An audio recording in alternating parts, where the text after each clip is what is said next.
world of cable news screaming and social media echo chambers, it's easy to lose the signal in the noise.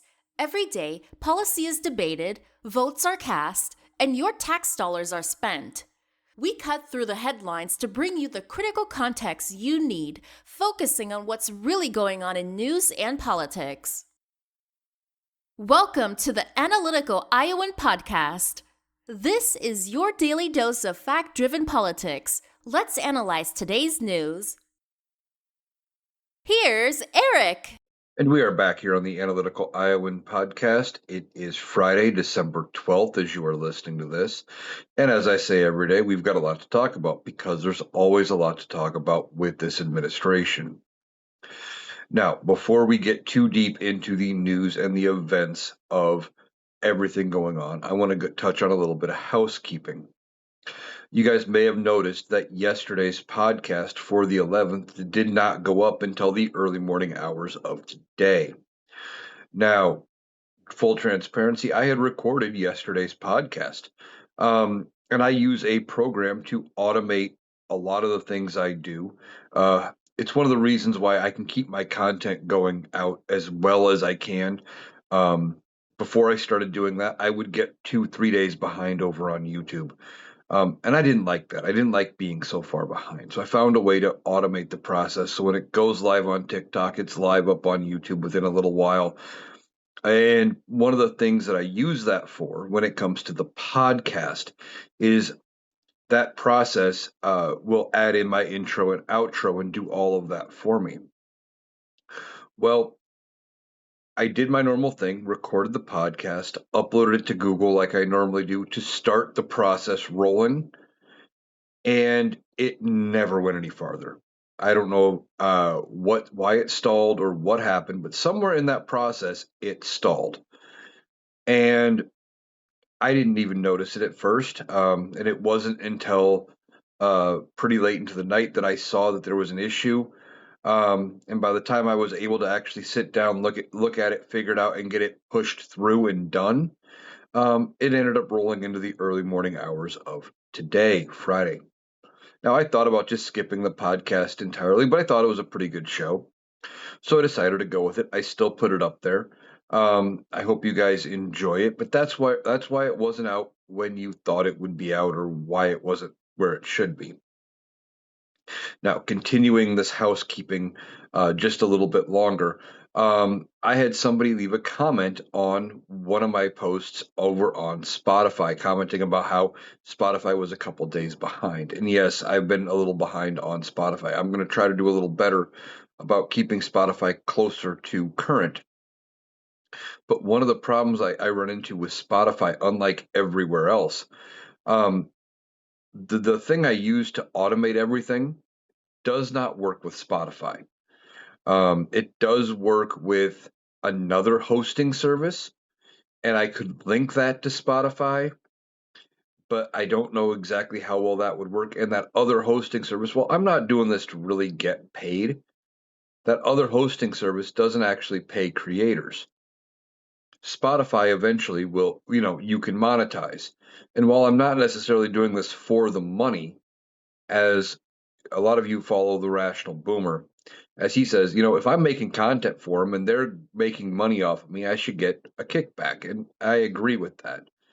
So I don't want to be making the content, putting it out on this other platform, which would somehow work with Spotify, but then cut myself out of the money making thing. So I'm still trying to figure out a good way to automate everything up onto Spotify at the same time as it goes live everywhere else. Working on it, going to try to be better about being more current than I have been with Spotify. So that's where those two things are sitting. Now, one other thing I want to touch on are a couple things before we get into the news and events of yesterday and stuff. I was talking to a couple of coworkers yesterday, and they had a couple questions. So I figure if they have questions, other people may have the same questions. I was asked about the Trump tariff rebate checks that he's been talking about. these supposed $2,000 plus checks that are supposed to be coming out sometime next year to help Americans struggle with the rising costs, because even though Donald Trump says affordability is a Democratic scam, that, oh, we can't afford things, so we got to give people some money. I don't think the rebate checks are going to happen. Much like the Doge checks that never happened. I don't think they're going to happen. This was about getting positive press out there for Donald Trump and creating buzz and excitement. And part of that has to do with Donald Trump remembers during COVID how people were excited about getting the stimulus checks during COVID. Now, they issued the checks on a bipartisan nature, and they were even delayed because Donald Trump had to make sure there was an accompanying letter that had his signature on it, and if there was a paper check issued, that it had his signature on it, because he wanted people to know who to give credit for the money. He is aware of how much giving people money actually affects their perception of everything with you, and how it would affect him politically, right? He wants these stimulus checks to go out, or these rebate checks, or whatever you want to call them. If they do go out, it's all about generating buzz and excitement and helping the Republican Party stay in power. And he doesn't really care about the Republican Party necessarily being in power. He more cares about um, whether or not he has the majority in Congress to get his priorities done. He knows if the Democrats get the House, he's probably getting impeached. He knows if the Democrats get the Senate, as I talked about in yesterday's podcast, how no new nominees would get through anywhere. He knows those things, or at least is partially aware of those things. With his mental capacity right now, what he knows and doesn't know is maybe a little bit of a gray area. But he is afraid of losing the House, losing the Senate, being branded a loser, and then worried that his own party may turn on him after the midterms. So he's hoping to get these stimulus checks out in order to keep people thinking good and highly of the Republican Party. Now, as we've talked about with these tariffs, we don't know what the future of the tariffs are going to be. Supreme Court has heard oral arguments on the tariffs and whether or not Donald Trump has the tariff authority. Now, the law Donald Trump and this administration are pointing to as their justification for the tariffs and how they have the legal authority to do them never once mentions the word tariff nor any of its synonyms in the language of the law. And this Supreme Court seems to care a lot about original language, etc. So that's one reason why I think even this Supreme Court would not side with Donald Trump. And then also in the Constitution, it very specifically says the power to impose taxes or duties lies with Congress. A tariff is a tax or a duty, same thing. And that power lies with Congress, not the president. And now the Congress could have granted the president the ability to impose those things. They did not. The law that Donald Trump is pointing to that does give the president some leeway when it comes to international trade and dealing with emergencies is about emergencies, and Donald Trump can't just declare everything an emergency to get his way with these tariffs. So we don't know how that Supreme Court is going to rule on these tariffs, but the money that has been collected so far may have to be returned to the companies that paid them. Because as we've talked about with the tariffs are paid by the company that brings the product in. For example, maple syrup coming from Canada being bought by Walmart. When the product crosses the border and it's in a Walmart truck, they would sign paperwork at the border, and then there would be a bill going to Walmart to pay the tariff on that maple syrup. Simple analogy, but it's basically how that works, or simple example, I should say. And then Walmart tacks the cost on. all the way down the line of the supply chain as it goes through, and then ultimately it gets to the shelf and it costs more money. It's pretty simple. We pay the tariff ultimately, but the company pays it early on. Now, what are these companies going to do with the tariffs if that money gets refunded? Well, they're probably going to tack it on to their bottom line and say, "Man, look at how great we're doing. We need to give our execs bonuses, and we'll do stock buyback, and we'll do all of these things." Now, some may use it for expansion, which is another problem we have entirely, where these companies are way too big, and we need to look at that. I've talked about that in a previous podcast. But we don't even know that the tariff money is going to be around in a couple months to send out these rebate checks. Okay.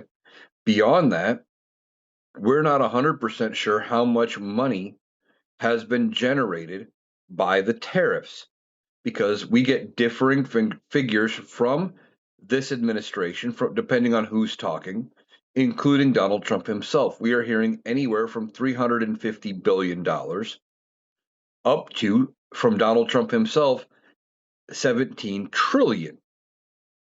Now, he has said 9 trillion, 17 trillion, a couple trillion. He's thrown so many numbers out there. I don't think any of the numbers he has mentioned have ever been accurate. But in order to send all U.S. taxpayers, all roughly 330 million of them, a $2,000 tariff check like he is talking about, we would have had to have raised, as a break even, 660 million. But the lowest number we are hearing could be 350 billion. So we're about half of what they would need to have raised in order to just break even on that $2,000 check. And if that's all we're doing is breaking even, it's not worth the time to do it. And like I said, we don't know even if the money is going to be there. Now, we operate on deficit spending, which means we are spending more money than we take in. So every time money comes into the Treasury, it is going out to pay something. And that is how it works. So there's not a shelf sitting there with tariff money on it, like Donald Trump seems to think, that they can just grab from that tariff money and go, okay, here you go. Here's what we're going to do with it. Doesn't work that way. But of course, Donald Trump doesn't know that. Now, so I don't think we're going to be seeing any sort of tariff rebate check. Just none of that math or on any of it actually seems to work out. Now, the other question was on pennies and how the government has gotten rid of the penny. Okay. At least they've stopped minting the penny currently. Penny is still considered legal tender. That hasn't changed. And with that being said, what is going to happen? Now, coworker happened to notice that a couple places in our town have already started the rounding process. Okay. Rounding up, rounding down, so to not give penny back in change, right? But there really isn't a penny shortage yet because there are so many out in circulation. It is going to be a while before we run out. And they've even been cutting the minting of them back over the years, but we're still have plenty of pennies. Now, what I said is this is performative, I think, by this administration. Well, we got rid of the penny. We got to win here because, oh, we got rid of the penny. We did what they said they couldn't do. And oh, it cost us so much money to make the penny. Yeah, and it does. It costs like 3 cents per penny made. Okay. But minting money, it's a service of the government. It shouldn't be about making money on making money, if that makes sense. They're not supposed to be turning a profit. They're providing a service. So, but the reason I think it's performative is I think the public outcry is going to grow. The more times, and I'm already seeing posts on Facebook and in other places, and I know Facebook sucks. But not just Facebook, but other social medias as well, where people are complaining about going to various retailers that round, and well, every time they rounded up or down, it was in the company's best interest, right? Well, if we were supposed to give you extra change, give you that 2 cents back, nope, not doing it, going on our bottom line. Oh, you owed us 3 pennies? Nope, now you owe us a nickel. I think this public outcry, if it gets loud enough, they will undo it. And besides, Congress hasn't authorized the Treasury to stop minting the penny. Like, it hasn't said it's no longer going to be a coin. This was just done by executive order or an executive decision. When Donald Trump is no longer with us, whether that is January 20th, 2029, at the end of his term, and I talk about it all the time about how that is the end of when he can be president. He will not be eligible to run for a third term. That when that time hits, he is going to be gone. Now, there will be a new president, assuming that is a Democrat in 2029. They may say, okay, public is pissed about the penny thing, let's bring them back. And it could be that people end up being okay with it. Probably not, but we'll have to see how the public outcry goes. For right now, people are already pissed. But it was all a performative thing to get a win for Donald Trump to show he was doing something, right? And it doesn't really matter in the long run. I think it was all to show Donald Trump was actually getting something accomplished and trying to generate buzz and it was a distraction away from all of the negative that we have been talking about with Donald Trump, the Epstein files, the failing economy, the wars, all of it. Nothing Donald Trump is doing is working out the way he wanted it to. So he did this thing to try to distract and divert away from that. Okay. Now, checking some notes I've got here. I got some stories I do want to cover. Let's get into those. Yesterday on the podcast, I talked about these two votes in the Senate that were coming up. One on the GOP measure that would grant people a Trump savings account for healthcare, kind of like a health savings account. Now, what was unclear, and still is kind of unclear, is whether or not the money would be rolled over year to year, but that you would have to take a higher deductible plan, a only the bronze level plan, and for a lot of people, it would cost them a lot more money month in and month out for their health care, and would be a lot less risky for insurance companies. And that's the key thing. Republicans were trying to make it better for insurance companies.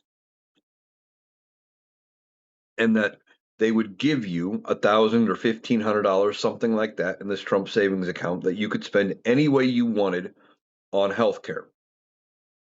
Now, some people are going to say, oh man, that sounds great if I get that kind of money. But if your insurance goes up $800 a month, how long is that $1,500 going to really last you? Less than 2 months. And that's what some people are staring at because of the subsidies going away. The subsidies are what we need in order to keep healthcare costs low. Realistically, we need to overhaul the healthcare system and go to something like I was talking about yesterday, closer to a universal healthcare, a Medicaid for all, Medicare for all, whatever you want to call it. Something like that, where it is free at the point of use, but you still pay the doctors, but they just get a universal payment. No matter what doctor you go to, no matter where it's at, they get $100 a visit, $150 for a specialist, whatever that number is they decide, and everything is taken care of. You have no more copays, you have no more co-insurance, you have no more premiums, you have no more deductibles. None of it. And I think that's ultimately where we may be headed. But they try to do this, slip this Trump healthcare plan through, and it failed in the Senate. I believe 4 Republicans sided with all Democrats to kill it. So it didn't even advance in their own controlled Senate. Well, remember during the government shutdown, John Thune, Senate Majority Leader, Republican, told the Democrats, if you vote to open the government back up, we promise we'll hold a vote on extending the ACA subsidies. Well, they did. And I said it yesterday, and I'm going to say it again today. Democrats made a mistake. I think they screwed up on this one. Um, the vote they had was on extending the ACA subsidies for a period of 3 years. Now, you might be thinking, well, 3 years, that's pretty good. Here's the problem. I don't think Republicans were going to ever go for 3 years. Why? Because in 3 years, we're in 2028, we're in the general election. Now, a third of the Senate will be up for election in 2028. And they don't want to have to answer the questions about whether or not they are going to extend the ACA subsidies at that point. They're not going to want to do that. And they don't want to go 4 years because, well, that's the entirety of Trump's term. And they're guaranteed, or at least they believe, and I think they see the writing on the wall like I do, that it's going to be a Democrat next. I don't think there's any way J.D. Vance can right the ship if he has to run the country. And unless he takes over soon and is able to mitigate the damage caused by Donald Trump and fix things enough that it's not a raging dumpster fire, he could potentially, and it's a very slim potentially, have a chance at getting reelected. But I just don't think he can do it. I think it's going to be a Democrat. So the Republicans aren't going to want to extend the ACA subsidies 4 years because they're pretty sure they are not going to have a favorable House and a Senate at that point in order to extend them then. Okay? Because they're not going to have the presidency. They're probably not going to have the House and the Senate. So they won't be able to do much. And then Democrats will just extend it another 4 years the whole time. They won't be able to put up a fight. So I think they're going to ultimately land on 2 years. And I think that's what Democrats should have pushed for. 2 years. Why? Why 2 years? Well, here's the sweet spot. Okay. It takes the ACA subsidies out of play for next year's midterm elections. Can't talk about them. Why? Well, because, they may get brought up, but they're extended. They're covered for all of next year, all of 2027. It won't be as big of an issue on the campaign trail. They can divert to other things that are more pressing and maybe save some seats. Okay? Republicans see the writing on the wall that they could lose the House by 40 or 50 seats.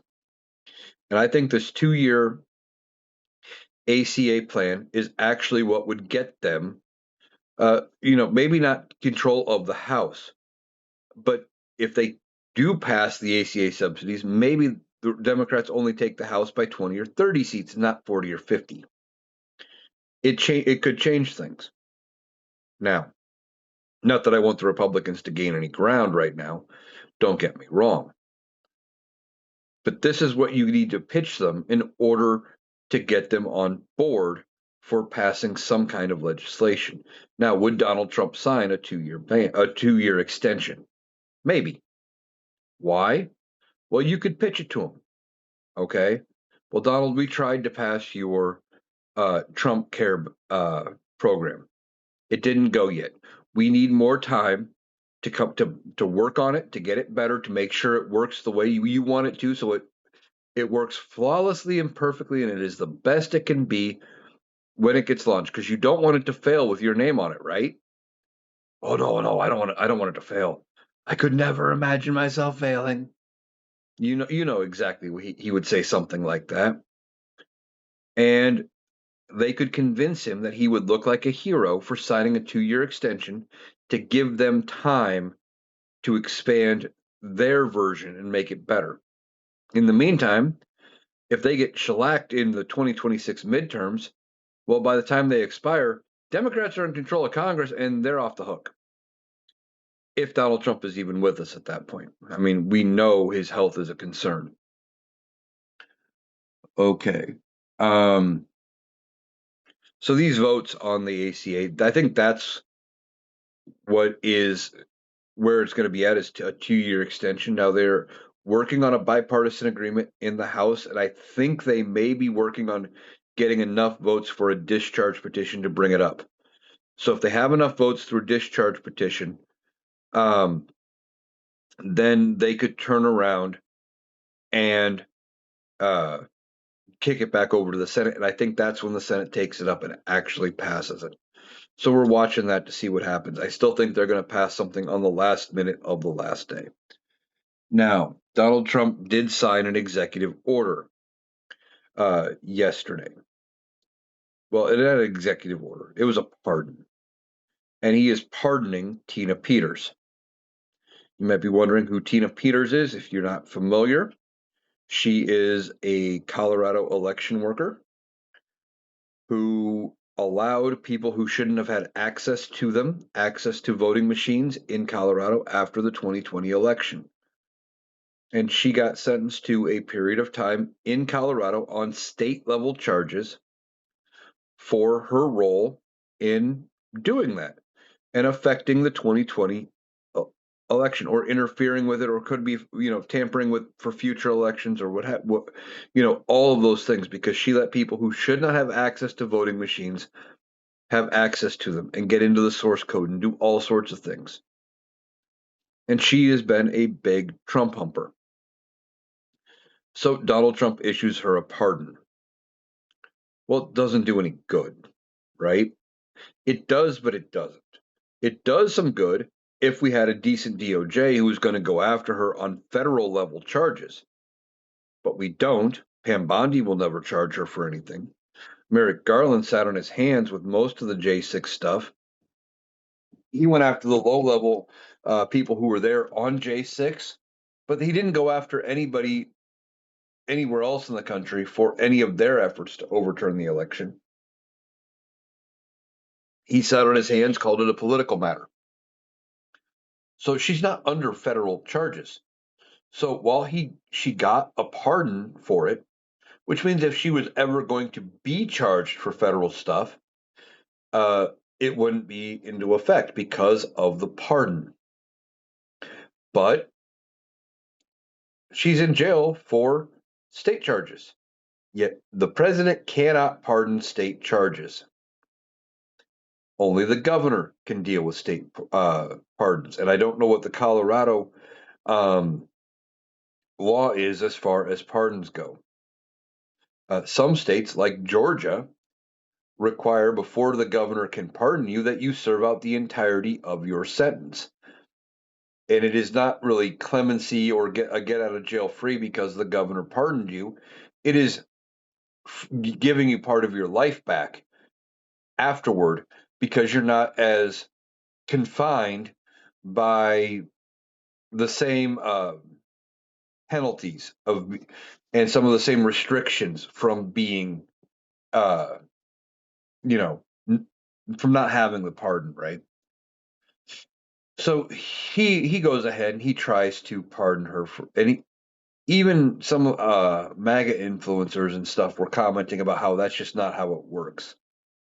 Again, more performance from Donald Trump trying to shift away from what is really going on. Now, Donald Trump also signed an executive order on AI. And his executive order is basically saying that states can't put their own restrictions and laws governing AI. Now, it's funny, Republicans are all about states' rights when that narrative fits them. And when it's flipping the script, and this is something that they want that would be beneficial or harmful, depending on how you look at it, nationwide, they are all about going with the nationwide plan, right? Now, Donald Trump's executive order on AI potentially could get challenged in court and probably will, and may get deemed unconstitutional. Why? Because you're stepping on the states' rights to govern themselves, and that's why some states have different laws than other states. But again, this is not really about actually governing. It may be trying to throw some kind of a bone Elon Musk's way or some of the other tech billionaires, hoping that they would, do something favorable for Donald Trump. But it's just another performance trying to divert and distract away from how bad everything is really getting. Okay. There it was a vote in the House of Representatives yesterday, and it was on another discharge petition. And we've been talking about these discharge petitions a lot lately. Now, they're a very seldom used rule to go around leadership. And why is it seldom used? Well, because typically the party in charge is at least cohesive enough that 218 people would never be able to get enough signatures, or they wouldn't be able to get 218 signatures on a discharge petition. But Republicans are in disarray. They're imploding on themselves in real time. And because they're not a unified unit, they're getting people to break ranks. And they did again. Now, this executive or this discharge petition was on Donald Trump's executive order surrounding collective bargaining for federal unions. Donald Trump said, well, I don't have to collective bargain with the unions. We don't got to deal with any of that. And this law, if it were to pass the House and the Senate, assuming Donald Trump would sign it, and I don't see him signing it, restores collective bargaining to federal unions. Now, his executive order on collective bargaining has been challenged in court already, and that's in some stage of court case. I don't know exactly where that one is at. But he wants to do away with collective bargaining because Donald Trump has never been pro-labor. He doesn't like unions. He doesn't like paying people. So they held this vote on this discharge petition. Now, it takes 218 total votes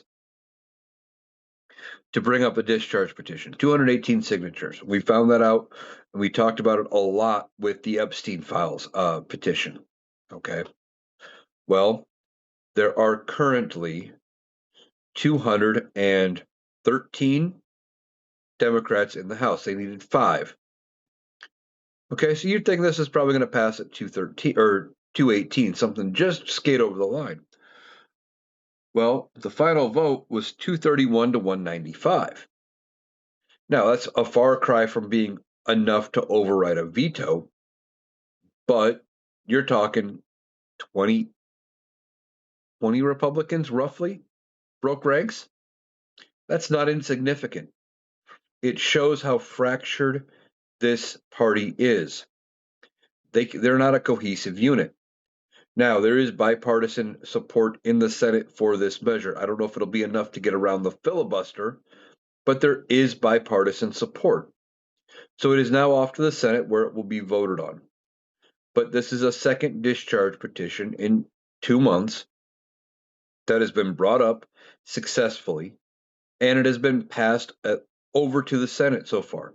Now, this one, it has a shakier future in the Senate. Like I said, there is bipartisan support for it, but this didn't pass at the same level as the Epstein file vote. The Epstein file vote passed 427 to 1. When they passed it on those kind of numbers, the Senate had to stand up and take notice and go, oh, fuck, we got to do something about this. And that's when they passed it with unanimous consent. They had it in and out in a matter of hours. Now, for the Senate, a matter of hours is ridiculously fast. Because remember when Mitch McConnell was Senate Majority Leader during the Obama years, he used to brag about how he was the Grim Reaper and that bills went to his desk to die. And they got passed in the House, they went to him in the Senate, He sat him on his desk, never to see the light of day again. Okay. Getting a bill passed in a couple of hours, it was ridiculously quick. Now, is this one going to pass that quick? No. This is going to be tougher fought, and it may not pass the Senate, but it still shows cracks in the Republican Party. And Donald Trump's leadership isn't helping. They are breaking away from Donald Trump bit by bit, and you are watching them implode in real time. You had the Epstein file vote. Now you have this one. Now, and then you have healthcare that they're looking at going, fuck, we got to do something to help our red states because our red states are going to be suffering with healthcare. And that could be the next discharge petition, right? And as all that plays out, Donald Trump is just trying to hold on to his party, and and none of it is working. He can't seem to keep a hold of what's going on. And his old threats aren't working. Him saying, well, I'm going to primary you, or there'll be hell to pay, or there'll be consequences. Republicans are going, and do it. They're not as afraid of Donald Trump as they used to be. Okay. Now, Donald Trump on immigration came out yesterday with something he announced months ago. And it's finally in the works. It's finally going to be starting, I guess. Except I fully expect this to get challenged in court and probably tossed out because I don't know how this is legal. Donald Trump is selling immigration. You may remember a while back he was going to do these Trump gold cards for immigration. Basically, you pay and you get in, and that guarantees your spot. Okay, you get to come in if you can pay the money.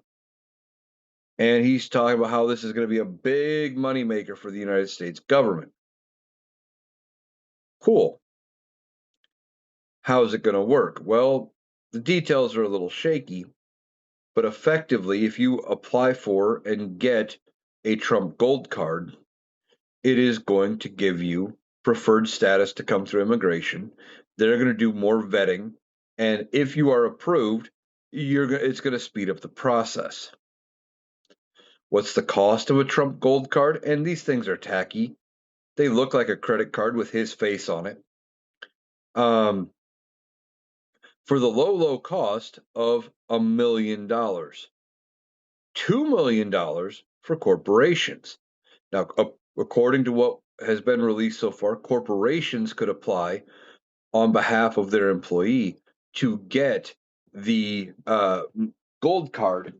And supposedly, it would handle all of the vetting process. It would streamline the immigration process, but apparently, it would also keep ice off your back. If they pull up and you've got one of those on you, apparently you're going to be golden and they're not going to deport you. Well, gee, sounds like a protection racket to me. Oh, you got to pay for some protection, or bad things are going to happen. Bad things done by who? Me. You know what I mean? It sounds like an old mafia tactic.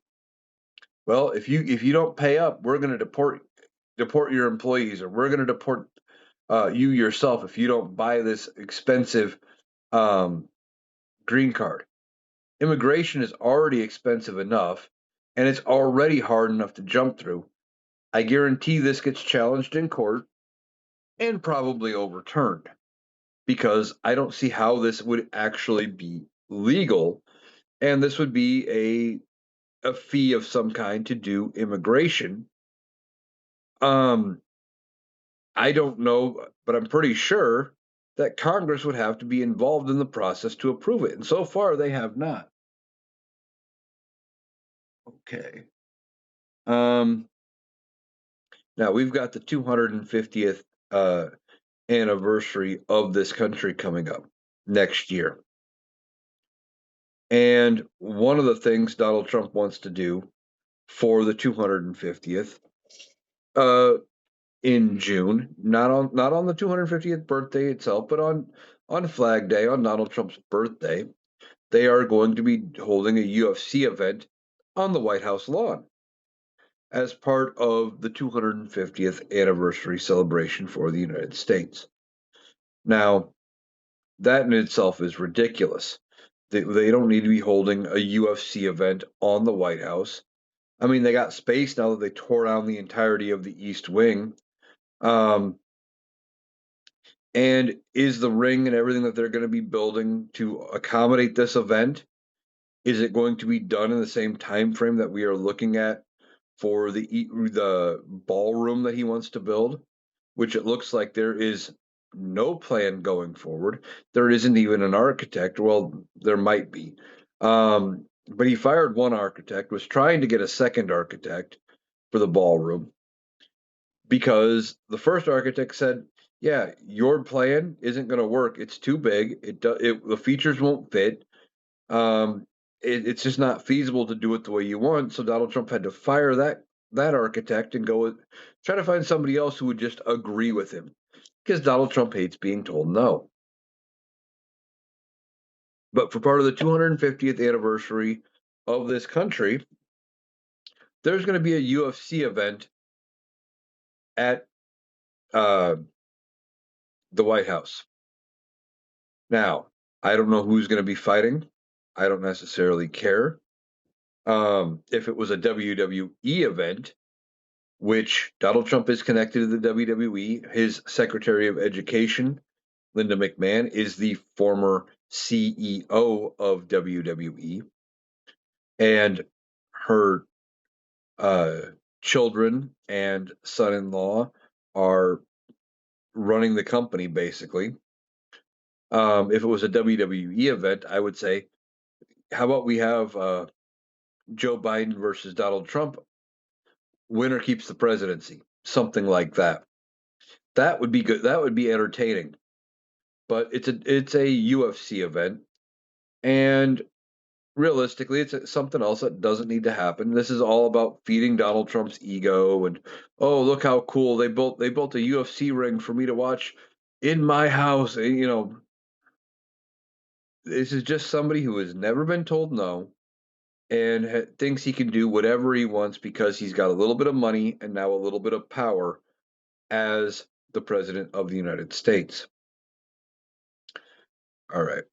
But going on with the 250th anniversary of the United States, there is going to be a commemorative coin. Now, if you're into coins at all and potentially have paid attention, you've probably at some time in your life seen the bicentennial quarter, for example. Bicentennial quarter has Washington on one side, you flip it over, and it has uh, a Revolutionary Drummer Boy on the back. And they made millions upon millions of those, hoping people would catch on and collect them, and some did. But they're just kind of a neat thing that's out there in um, as a commemoration of the bicentennial. Well, they wanted to make a coin to commemorate the 250th. Now they didn't do anything for the 225th that I'm aware of, coin wise. That might have been actually, I could be wrong. That could be when they started the 50 state quarters run, kind of doing that. Maybe that was what they did instead. That could be what it was. I'm not 100% sure on that. But for the 250th, they were going to do a coin. Now, they originally had plans to do quarters depicting some of the greater figures in this country, and they were some, not all, but some women, and uh, people like Harriet Tubman and others. I can't remember the entire list. I just remember she was one of the ones that was listed, and apparently all of that's gone. All of that's been scrapped in favor of a current coin plan that apparently they haven't finalized the design yet. That would have Donald Trump's face on one side And the original design, which got rejected, was going to have Donald Trump with the American flag behind him on the back, with his fist in the air, going fight, fight, fight, written around the top of the coin. It's a fluff piece for Donald Trump, trying to make his ego better. Well, they scrapped that, but apparently they still want to keep Donald Trump on the front side of the coin, of this dollar coin, with some kind of patriotic background, whether it's a bald eagle or something. There's a problem. Now, I'm pretty sure that there is a federal law that prohibits the minting of coins with a living person's image on them. Actually, not only minting of coins, but just the printing of money in general with a living person's face on them. So I believe it would take an act of Congress. Now, people like to point out that for the what would it have been? The 150th, I think they put Woodrow Wilson on the commemorative coin, and that took an act of Congress to approve that design. Putting Donald Trump's face on a coin while he is still alive is again a fluff piece. It's trying to stroke his ego. Donald Trump only cares about things that make Donald Trump look better, right? And that is something he can go around and say, see, I'm on a coin. I'm on a coin. Biden wasn't on a coin. Biden's not on a coin. Obama's not on a coin, but I got on a coin. How cool am I?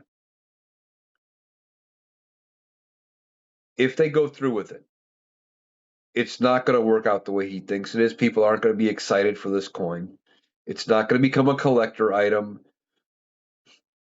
He'd be better off hiring one of the private companies that mint their own commemorative coins. And I'm sure he knows how to deal with them because I think he's done this already.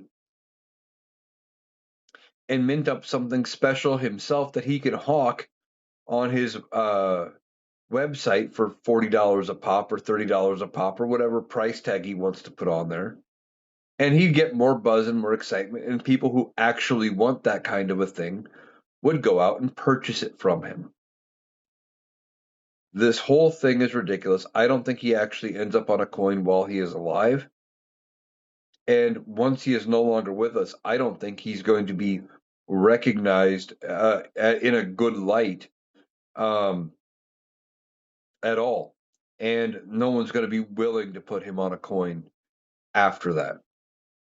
It's going to be one of those things where, you know, as I saw a post on TikTok, this was sent to MAGA.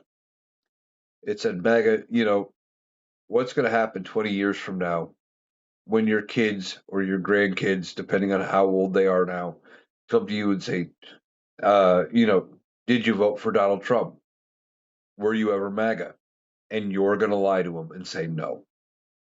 Because when everything comes out, when it all hits the fan, MAGA's going to walk away from Donald Trump. It's not going to be quick. It's going to be a slow thing. But eventually, the name Donald Trump is going to be hated throughout history. Having those stupid red hats and all of the Trump merchandise, there's going to be a lot of people who I think are going to end up burying it in the back of their closet and trying to forget they ever believed anything he said. They may not fully be willing to part with it to the point where they get rid of it, but once he's gone and everything comes out, especially if he's connected in the Epstein files as deep as what it sounds like he could be, that they may be willing to run away from it. And they're just not going to be as proud to be MAGA and to be Trump supporters down the road. Okay. One of the last stories I wanted to touch on, and I was only going to touch on it if I had time left in the podcast. You may have been seeing Stitch's duets or even the original video from a woman here in Iowa. And this woman is a mother. I think she has 3 kids. And she had what she called a fatal pregnancy. And she goes, "Well, I could have died. I couldn't get treatment for it. How could I not get treatment for it? How is that pro-life? What about the life of the mother?" This is exactly what they voted for. They just don't realize it. See, they believe the lie when it comes to being pro-life that the Republicans tell. They write these laws so vague, and they say, "Well, yeah, of course, if the mother's life's in jeopardy, we're going to save the mother. Of course, there's going to be exceptions for rape and incest and all of those things." Except the way they word them in some cases, for example, with rape, is that you have to prove in a court and you have to get a conviction, not just an accusation, but a conviction. Well, we all know how slow the criminal justice system moves. By the time that it all works its way through the court system, you're looking at it could be post 9 months. Baby's born. It could be post 6 months, and now you're into the 3rd trimester. And they won't do an abortion at that stage unless it is absolutely medically necessary to save the life of the mother in states that allow it now. But this woman needed an abortion procedure. Now, she said she had a fatal pregnancy, is how she described it. Basically meant baby wasn't going to survive. Okay. And she went on this rant about how is not being able to get the care pro-life because what about the life of the mother? I've got kids who need their mother. And she was so close to the point and walked right past it. That's the whole point of being pro-choice, that everyone should get the choice to make for themselves.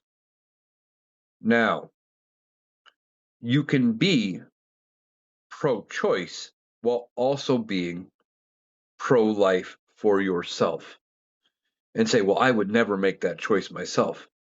The difference is you respect other people's ability to make that choice. Now, this woman, from what I gather, she has been able to receive the health care that she needed, but this shook her. And we're seeing a lot of people coming back with saying, well, you're having the day you voted for. You voted for this, and that kind of thing. And which is true. It's all true. They don't start to realize how their choices affect them or affect others until it comes back and bites them in the ass. Right? Like with healthcare. Marjorie Taylor Greene was all for getting rid of Obamacare or the ACA. Until letting the subsidies expire, it was going to cost her kids a ridiculous amount of money for their health care. And then suddenly she's like, well, we got to fix it. We got to do something better. Same case with this woman. She voted for Republicans, thought everything was going to be great. And then when she needed the services that she voted against and couldn't get them, now she's mad. But like I said, they write these abortion laws so vague that even when there's gaps, doctors have to err on the side of caution. Okay? Even when they say, well, you can perform an abortion to save the life of the mother. At what point can they make that call? There was a case in Georgia. And you probably know exactly where I'm going with this. There was a woman with a 9-week old or a 9-week fetus, not 9-week old, 9-week fetus. She passed. They kept her on life support for months, forcing her decaying body to end up trying to gestate this baby to get it to the point of viability. and they were trying. It didn't work. The baby was born with complications, has spent 6 months, I think, in the NICU, maybe closer to 9. Not sure the exact time frame now. But they kept this woman on life support that she never wanted to be on, trying to prove that the life of the baby was more important than the life of the mother. Now, we haven't heard a lot about it because it didn't work. If this had come out perfectly fine and the baby was born completely healthy, didn't need months and months in the NICU and stuff, they would have been crowing about it from the rooftops. But it failed. But why was this even allowed to go on? Because doctors were scared of getting sued. Because the laws are written, not just sued, but criminally charged, so that they could get sued, lose their medical license. They could get criminally charged, lose their medical license, and face prison time if they don't do everything possible to save the life of an unborn child, despite the conditions. And if they wouldn't have intervened with that woman in Georgia, that 9-week gestational fetus wouldn't have made it. And they were afraid that if that would have happened, that they would have been facing a murder charge, that they could have lost their law license. With this case of this woman here in Iowa, apparently, from what I can gather, from the bits of information from varying videos and stuff, her fetus wasn't going to make it. Period. No amount of intervention was going to make that a reality. But she couldn't get the health care she needed, again, for the same reasons. Doctors worried about getting sued into oblivion or losing their medical license or losing their freedom by getting charged and going to prison for not saving that fetus or trying to by choosing the mother. These MAGAs are going to have, the only way they learn when it comes to this is by learning the hard way. And I hate that it's come to that, but that's where we're at. And I'm glad she was able to figure it out and get the health care she needed. And I hope she comes around and sees the light. But they only see the light when it turns out to affect them. All right, that's going to do it for the Analytical Iowan podcast for today. I'll be back tomorrow because, as I say, there's always a lot to talk about.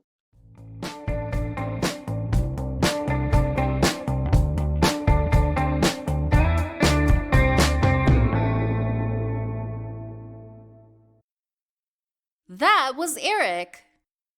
That does it for our analysis today. If you appreciated us cutting through the noise to get to the critical context, please make sure you're subscribed to the Analytical Iowan podcast on Spotify and YouTube.